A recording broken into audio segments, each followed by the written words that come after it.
Baik, Assalamualaikum warahmatullahi wabarakatuh.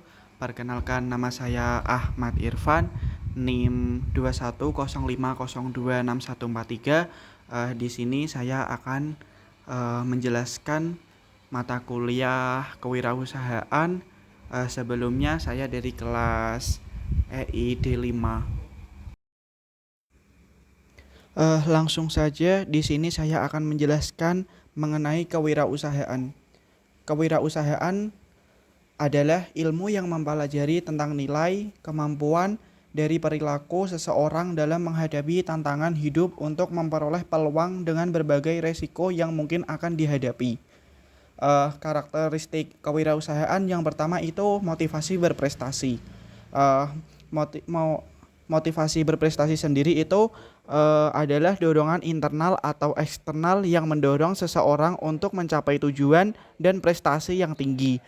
Contohnya sendiri, motivasi berprestasi adalah seorang siswa yang ingin meraih nilai tinggi dalam ujian untuk memenuhi ekspektasi orang tuanya atau seorang pembisnis yang berusaha keras untuk memperluas bisnisnya demi mencapai sukses yang lebih besar.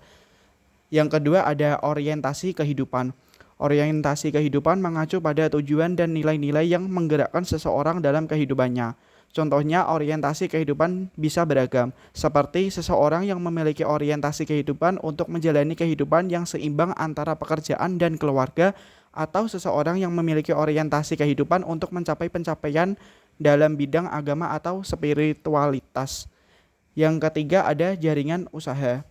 Jaringan usaha adalah hubungan dan kontak yang dibangun oleh seseorang pengusaha untuk mendukung pertumbuhan dan perkembangan bisnisnya. Contohnya, jaringan usaha adalah seorang wirausahawan yang menjalin koneksi dengan investor, mitra bisnis, atau pelanggan potensial untuk memperluas jangkauan bisnisnya. Yang keempat, ada menghadapi perubahan. Kemampuan untuk menghadapi perubahan adalah kunci dalam kewirausahaan. Contohnya, menghadapi perubahan adalah seseorang pengusaha yang mampu beradaptasi dengan perubahan pasar, teknologi, atau regulasi untuk menjaga bisnisnya tetap relevan dan berkembang. Dan yang kelima itu ada kepemimpinan dalam kewirausahaan. Kepemimpinan dalam kewirausahaan adalah kemampuan seorang pengusaha untuk memimpin timnya menuju tujuan bisnis yang telah ditetapkan. Contohnya sendiri kepemimpinan dalam kewirausahaan adalah seorang wirausahawan yang memberikan arahan, motivasi, dan visi yang jelas kepada timnya untuk mencapai kesuksesan dalam bisnis mereka. Dari semua aspek ini sangat penting dalam dunia kewirausahaan dan dapat berkontribusi dan pada kesuksesan seseorang pengusaha dalam mencapai tujuan bisnisnya. Selanjutnya ada langkah-langkah menjadi wirausaha muslim yang profesional. Yang pertama ada jujur. Jujur dalam kewirausahaan berarti berkomitmen untuk selalu berbicara dan bertindak secara jujur, terutama dalam hal berurusan dengan pelanggan, mitra bisnis, dan karyawan. Contohnya, jujur dalam kewirausahaan adalah memberikan informasi yang akurat tentang produk atau layanan, tidak menipu pelanggan, dan menjalankan bisnis dengan transparansi. Yang kedua ada amanah. Prinsip amanah berarti menjaga kepercayaan orang lain dalam bisnis Anda. Misalnya, jika kita memiliki dana pelanggan atau informasi rahasia, kita harus memastikan bahwa kita mengelolanya dengan penuh integritas dan keamanan. Yang ketiga ada tablik. Tablik merujuk pada menyampaikan pesan atau informasi tentang produk atau layanan kita kepada target pasar kita. Ini melibatkan upaya pemasaran dan promosi yang jujur dan etis. Contohnya tablik dalam kewirausahaan adalah melalui iklan yang tidak menyesatkan atau penawaran yang tidak menipu. Selanjutnya, yang ketiga ada fatonah. Eh, Fatonah mengacu pada pemahaman dan pengetahuan yang mendalam tentang bisnis kita dan pasar kita. Eh, ini termasuk pemahaman yang dalam tentang kebutuhan pelanggan, persaingan, dan tren industri. Contohnya sendiri dalam Fatonah yaitu menginvestasikan waktu untuk memahami pasar kita dengan baik sebelum mengambil keputusan strategis. Jadi dalam kewirausahaan mengamalkan prinsip-prinsip ini dapat membantu membangun reputasi yang kuat, memenangkan kepercayaan pelanggan, dan mencapai kesuksesan jangka panjang. Eh, ada tokoh pengusaha Muslim yang pertama itu ada Khairul Tanjung, merupakan pemimpin CT Corp, perusahaan induk yang menaungi berbagai macam jenis usaha, mulai dari keuangan, media, retail perhotelan, properti, hingga fashion, dengan kekayaan mencapai 8,5 miliar atau setara dengan 123 triliun. Kerja keras dan kerja cerdas dapat memastikan keberhasilan, namun giving atau sedekah. Selanjutnya yang kedua ada Nadiem Makarim, merupakan CEO dan pendiri dari perusahaan transportasi terbesar di Indonesia, yaitu Gojek. Perusahaan yang dibangunnya tidak hanya berfokus pada bidang transportasi saja, namun juga melakukan inovasi dengan membuat e-wallet, GoPay, serta GoPlay, yaitu platform streaming online. Selanjutnya ada mindset dalam berwirausaha. Mindset dalam kewirausahaan adalah pola pikir atau sikap mental yang mempengaruhi cara seorang wirausaha berpikir, bertindak, dan menghadapi tantangan dalam menjalankan bisnisnya. Hampir semua orang ingin menjadi pengusaha, namun hanya sedikit yang mampu serius mewujudkan dengan aksi nyata. Modal utama menjadi pengusaha tidak selalu tentang uang, namun yang terpenting adalah mengenai pola pikir atau mindset dan mental menjadi penguasa serta mampu melakukan perubahan dari fase sebelumnya. Selanjutnya, mindset untuk menjadi seorang entrepreneur itu ada 5. Yang pertama ada berani menghadapi tantangan dan mengambil resiko. Ini mengacu pada keberanian untuk menghadapi situasi yang tidak pasti atau beresiko tinggi dalam bisnis. Contohnya adalah seorang wirausahaan yang berani menginvestasikan modal besar dalam bisnis startup teknologi baru meskipun ada kemungkinan kerugian. Yang kedua ada memahami peluang atau membuat peluang. Ini melibatkan kemampuan untuk melihat peluang di sekitar kita atau bahkan menciptakan peluang baru. Contohnya bisa berupa seseorang yang melihat potensi pasar untuk produk ramah lingkungan dan menciptakan bisnis yang berfokus pada produk-produk tersebut. Yang ketiga, berani eksekusi. Ini mencakup kemampuan untuk mengambil tindakan nyata dan melaksanakan ide-ide bisnis dengan percaya diri. Contohnya adalah seorang wirausahawan yang tidak hanya memiliki ide bagus tetapi juga melaksanakannya dengan baik hingga berhasil. Yang keempat, ada refresh otak atau riset pikiran. Ini mengacu pada pentingnya terus belajar dan beradaptasi dengan dunia bisnis yang terus berubah. Contohnya adalah seorang pengusaha yang secara teratur mengikuti pelatihan atau seminar untuk tetap terkini dengan tren dan teknologi terbaru. Yang kelima ada visi besar atau konsisten pada tujuan. Ini berarti memiliki tujuan yang jelas dan visi besar untuk bisnis kita, serta konsisten dalam mencapainya. Contohnya itu seorang wirausahawan yang memiliki visi untuk mengubah cara orang berbelanja secara online dan terus bekerja keras untuk mencapai tujuannya. Selanjutnya mengenai bab pola pikir kreatif dalam membangun jiwa bisnis kewirausahaan. Pola pikir kreatif adalah pondasi bagi jiwa bisnis yang sukses dalam dunia kewirausahaan. Dengan berfokus pada inovasi, pemecahan masalah, dan pengambilan resiko yang terukur, pengusaha dapat menghadapi tantangan dengan keyakinan dan mencapai keberhasilan dalam bisnis. Pemahaman tentang berpikir kreatif dalam kewirausahaan sangat penting. Ini membantu pengusaha menciptakan inovasi, beradaptasi dengan perubahan pasar, efisien dalam pemecahan masalah, mengelola risiko dengan bijak, membangun koneksi yang kuat, dan tetap termotivasi dalam menghadapi tantangan.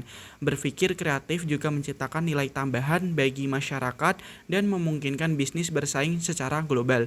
Dalam keseluruhan, berpikir kreatif adalah fondasi bagi kesuksesan dan daya saing bisnis dalam dunia kewirausahaan yang dinamis. Batasan kreativitas bisnis dalam Islam terkait erat dengan prinsip-prinsip etika dan hukum Islam. Dalam konteks ini, bisnis harus menjauhi segala bentuk aktivitas yang dianggap haram, seperti perjudian, riba, produksi atau penjualan alkohol atau produk yang dianggap merusak kesehatan manusia. Selain itu, Prinsip keadilan, transparansi, dan penghargaan terhadap tenaga kerja harus dijunjung tinggi. Bisnis juga harus patuh terhadap peraturan pajak yang berlaku, menjalankan operasi dengan etika bisnis yang mencakup integritas, kejujuran, dan komitmen terhadap kualitas produk dan layanan. Pengusaha muslim dianjurkan untuk memberikan zakat dan sedekah sebagai bentuk tanggung jawab sosial dan keagamaan. Selain itu, penghindaran israf atau pemborosan dan gharar ketidakpastian berlebihan dalam transaksi bisnis juga merupakan bagian dari batasan kreativitas bisnis dalam Islam. Prinsip-prinsip ini bertujuan untuk memastikan bahwa bisnis tidak hanya mencapai kesuksesan ekonomi, tetapi juga konsisten dengan nilai-nilai moral dan agama Islam. Perilaku wirausaha muslim dalam bisnis berbasis syariah mencakup patuh pada hukum Islam, seperti menghindari riba, judi, dan alkohol. Mereka harus jujur, transparan, dan adil dalam bisnis. Hindari pemborosan dan berkontribusi pada kesejahteraan sosial melalui zakat dan sedekah. Produk dan layanan harus sesuai syariah dan etika bisnis yang baik ditekankan. Dengan demikian, mereka menjalankan bisnis yang sesuai dengan prinsip-prinsip agama dan memberikan manfaat positif bagi masyarakat. Contoh resiko bisnis adalah risiko pasar yang timbul akibat perubahan tiba-tiba dalam permintaan pelanggan atau persaingan yang intensif. Misalnya, sebuah perusahaan yang menjual produk teknologi harus waspada terhadap risiko pasar jika produk baru yang lebih canggih dari pesaing muncul di pasar, mengurangi permintaan terhadap produk mereka dan mengancam profitabilitas. Dalam menghadapi resiko ini, perusahaan perlu memiliki strategi fleksibel yang memungkinkan mereka untuk beradaptasi dengan cepat terhadap perubahan pasar atau bahkan mengembangkan produk yang lebih inovatif. Cara mengukur resiko dalam bisnis melibatkan proses identifikasi, penilaian, dan pemantauan potensi ancaman terhadap tujuan bisnis. Ini mencakup menentukan probabilitas terjadinya resiko dan dampaknya jika terjadi.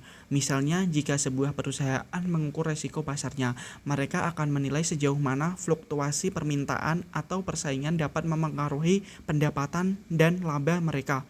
Penilaian semacam itu membantu perusahaan menentukan apakah tindakan perlu diambil, seperti mengurangi ekspor terhadap risiko atau merancang strategi mitigasi yang tepat.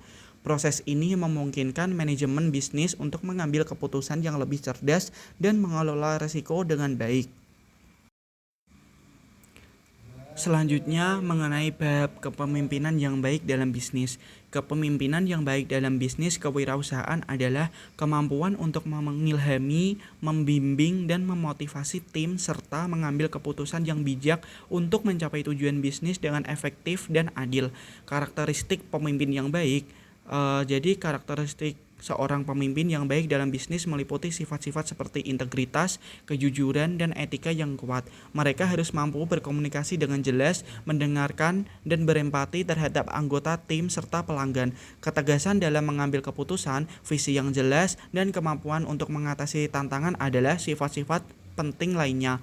Pemimpin yang baik juga harus memiliki kemampuan untuk memotivasi, menginspirasi, dan memimpin dengan contoh positif. Kemampuan dalam membangun dan memelihara hubungan yang baik, serta kebijaksanaan dalam mengelola konflik juga merupakan karakter penting dalam kepemimpinan bisnis yang efektif.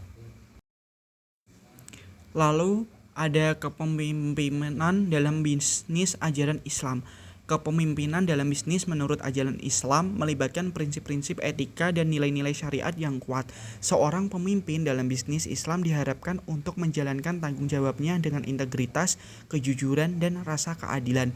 Mereka hanya berfokus pada pelayanan kepada pelanggan dan masyarakat serta mematuhi aturan hukum Islam, seperti menghindari riba dan produk haram. Kepemimpinan yang baik dalam bisnis Islam juga mencakup perhatian terhadap kesejahteraan tenaga kerja dan keberlanjutan lingkungan. Pemimpin bisnis Islam diharapkan untuk mempraktikkan nilai-nilai sosial seperti memberikan zakat dan sedekah serta berkontribusi pada kesejahteraan masyarakat secara keseluruhan. Lalu contoh kepemimpinan yang baik dalam bisnis adalah seorang pemimpin yang memimpin dengan contoh, memotivasinya timnya, dan memiliki visi yang jelas, Mereka berkomunikasi dengan efektif, mendengarkan anggota tim, dan memberikan dukungan serta pengembangan karir. Pemimpin yang baik juga mengambil keputusan dengan bijak, menghadapi tantangan dengan ketenangan, dan bertanggung jawab atas kesalahan. Mereka memperhatikan etika bisnis, mengutamakan keadilan, dan peduli terhadap kesejahteraan tenaga kerja. Pemimpin seperti ini mampu membangun budaya kerja dengan positif dan memberikan kontribusi yang berkelanjutan bagi kesuksesan bisnis. Terima kasih. Mohon maaf jika ada kata-kata kesalahan atau kurang mengenakan dari saya. Wassalamualaikum warahmatullahi wabarakatuh.